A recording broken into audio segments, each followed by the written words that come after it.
जी बिस्मिल्लाहिर्रहमानिर्रहीम अस्सलाम वालेकुम। आप देख रहे हैं हार्ड व्यूज़ में आपका मेज़बान डॉक्टर मोहम्मद अरसलान फारूक।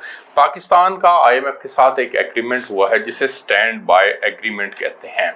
ये स्टैंड बाय एग्रीमेंट है क्या और इसका मतलब क्या होता है और इस एग्रीमेंट से पाकिस्तान को क्या फ़ायदा हो सकता है, कितनी मुद्दत के लिए ये एग्रीमेंट है, ये तमाम चीज़ें आज मैं आपके साथ शेयर करने लगा हूँ। जो इससे पहले पाकिस्तान और आईएमएफ का एग्रीमेंट था उसको कहते थे extended fund facility.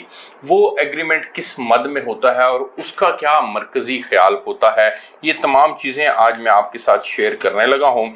Stand by agreement basically बुनियादी तौर पर ये कुछ कलील मुद्दत के लिए एक एग्रीमेंट होता है जिसकी मुद्दत 12 से 24 माह होती है और मैक्सिमम इसकी मुद्दत 36 माह होती है। लेकिन ये 24 और 12 से 24 माह के दरमियान ही इसको कंसिडर किया जाता है, इससे ज़्यादा इसको नहीं कंसिडर किया जाता। लेकिन जो एक्सटेंडेड फंड फैसिलिटी होती है ये बुनियादी तौर पर 3 साल के लिए एग्रीमेंट होता है और इसको 1 साल के लिए मजीद बढ़ाया जा सकता है, यानी इसका दुरानिया 4 साल हो सकता है। जैसे पाकिस्तान का 2019 के अंदर एग्रीमेंट हुआ था, 3 साल का ये एग्रीमेंट था, फिर इसको 1 साल और एक्सटेंड कर दिया गया और अब इसने 30 जून 2023 को ख़त्म हो जाना था, जो कि ये कल ख़त्म हो गया है। अब चूंकि ये कल ख़त्म हो गया है और हम उस एग्रीमेंट को एक्सटेंड नहीं कर सकते, ये आईएमएफ के एग्जीक्यूटिव बोर्ड की मुशावरत और मंजूरी के साथ इस एक्सटेंडेड फंड फैसिलिटी को के दुरानिये को तय किया जाता है, तो इसलिए वो एग्रीमेंट एक्सटेंड नहीं हो सकता था। तो फिर पाकिस्तान के पास क्या ऑप्शन मौजूद थे, आईएमएफ के पास क्या ऑप्शन मौजूद थे? तो आईएमएफ के पास स्टैंड बाय एग्रीमेंट की सूरत में एक ऑप्शन मौजूद था कि कलील मुद्दत के लिए ये एक नया एग्रीमेंट कर लिया जाए और उसके तहत पाकिस्तान को पैसे दे दिए जाएं। तो जो पाकिस्तान की इस एतबार से कामयाबी है वो ये कि पाकिस्तान ने आईएमएफ को कन्विंस किया है कि आप इस एग्रीमेंट की मुद्दत 12 महीनों से भी कम रखें, यानी अब ये सिर्फ 9 महीने के लिए एग्रीमेंट हुआ है और इसकी मंजूरी 12 जुलाई को एग्जीक्यूटिव बोर्ड की मीटिंग होगी, उसके अंदर दी जाएगी। अब स्टाफ लेवल एग्रीमेंट हो चुका है, डॉक्यूमेंट साइन हो चुके हैं, उन तक पहुंच चुके हैं। अब 12 जुलाई का इंतजार है, उसके बाद फिर ये 3 अरब डॉलर ये पाकिस्तान को मिलेंगे और इसकी किस्तें पाकिस्तान को 9 महीने के अंदर मिलनी है। जो एक्सटेंडेड फंड फैसिलिटी होती है इसकी जो पेमेंट पाकिस्तान ने या किसी भी मुल्क ने जो वापस करनी होती है वो 4 साल से 10 साल के दौरान जो है वो वापस करनी होती है। लेकिन स्टैंड बाय एग्रीमेंट की जो पेमेंट वापसी का शेड्यूल है वो भी कम अरसे के लिए होता है और सबसे इम्पॉर्टेंट चीज़ कि इसकी जो शरह सूद है वो आलमी मार्केट के तनासुब से आईएमएफ कहता है कि वो हम कम लेते हैं, यानी आलमी मार्केट के अंदर अगर शरह सूद 4% चल रही है तो इसकी शरह सूद 3% होगी।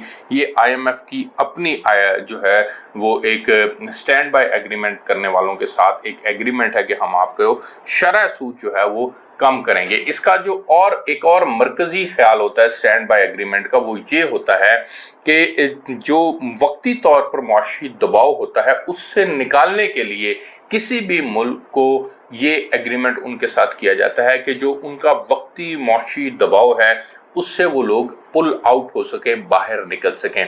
लेकिन जो एक्सटेंडेड फंड फैसिलिटी का मरकजी ख्याल है वो ये होता है कि जो मुल्क का किसी भी मुल्क का जो मुआशी ढांचा है उसके अंदर इस्लाहात लाई जाएं, उसको ठीक किया जाए, उसका रोड मैप तय किया जाए और उस रोड मैप के तहत उनको आगे बढ़ने का मौका फराहम किया जाए। और ये जो सबसे इम्पॉर्टेंट चीज़ होती है वो ये होती है कि जब आप किसी के साथ एक्सटेंडेड फंड फैसिलिटी का एग्रीमेंट करते हैं तो आप फिर उनकी इकोनॉमी की एक एक चीज़ को देखते हैं कि कौन सी चीज़ कहां पर करने की ज़रूरत है और इन्होंने की है या नहीं की। आईएमएफ के साथ जो इस वक्त हमारा स्टैंड बाय एग्रीमेंट हुआ है उसमें आईएमएफ खुद कहता है कि पाकिस्तान ने अपने एग्रीमेंट के तहत जो पेश की शराइत थी उन पर अमल दरामद किया है, जिसमें टैक्स नेट को उन्होंने बढ़ाने की बात की है। बजट के अंदर उन्होंने इंपॉर्टेंट चीज़ें जो हैं वो हमसे डिस्कस करके पहले ही तय कर ली हैं। आईएमएफ की अब ख्वाहिश है कि पाकिस्तान के अंदर इन्फ्लेशन रेट कम हो। क्या ये मुमकिन हो सकता है कि एक तरफ आईएमएफ कहता है कि आप टैक्स लगाएं और दूसरी तरफ वो कहता है कि इन्फ्लेशन रेट कम हो, तो हाउ इज इट पॉसिबल। दूसरा, IMF इस बात को तस्लीम करता है कि पाकिस्तान में माहौलियाती तब्दीलियों के असरात मुरतब हुए हैं। इस सैलाब जैसी सूरत हाल का पाकिस्तान को सामना करना पड़ा है, जिसकी वजह से पाकिस्तान की मईशत तबाह हुई है। ये तमाम चीज़ें जो हैं वो IMF इनको ऑन करता है, लेकिन इसके बावजूद वो उसने पाकिस्तान से टैक्स नेट को बढ़ाने की बात की है। इसमें कोई दो राय नहीं है कि टैक्स नेट के अंदर तमाम लोगों को शामिल होना चाहिए, लेकिन डायरेक्ट टैक्स की सूरत के अंदर तो पाकिस्तानी जो है वो अपना कंट्रीब्यूट नहीं करते, लेकिन इनडायरेक्ट टैक्स की सूरत में पाकिस्तानी अपना एक बहुत आमदनी का बहुत बड़ा हिस्सा जो है वो टैक्स की सूरत में देते हैं। अच्छा जी, एक और जो बड़ी इंपॉर्टेंट चीज़ है उसमें ये है कि इस स्टैंड बाय एग्रीमेंट को करने का मतलब ये है, जो इसहाक डार साहब ने भी कहा कि हमने 9 महीने का दुरानिया इसलिए रखा है क्योंकि 13 अगस्त को इनकी हुकूमत ख़त्म हो रही है। 3 से 4 माह के दौरान नए इंतखाबात होंगे, उसके बाद जब नई कैबिनेट बनेगी तो उसको बनते करते 2 से 2.5 माह लग जाते हैं। तो इसलिए ये 9 माह का पीरियड रखा गया है। यानी कि ये गुमान हम कर सकते हैं कि पाकिस्तान के अंदर जो इंतखाबात हैं वो अपने वक्त पर ही होंगे। इसीलिए आपने स्टैंड बाय एग्रीमेंट जो है वो 9 माह के वक्त के लिए किया है। अगर इनका ख्याल होता कि इन्होंने इस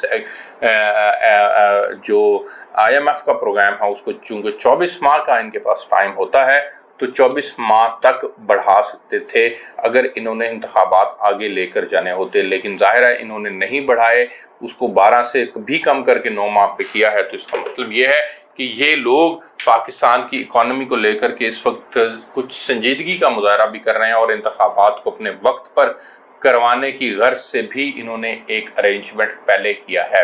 ये प्री प्लान अरेंजमेंट है। इसको हम इस बात से हम ये कह सकते हैं कि ये लोग जो हैं वो एक एग्रीमेंट की तरफ जा रहे हैं जिसके अंदर इंतखाबात भी अपने वक्त पर होंगे। आपको मैं स्टैंड बाय एग्रीमेंट की तफसीलात से आगाह कर रहा था। इजाज़त दीजिए, अल्लाह हाफिज़।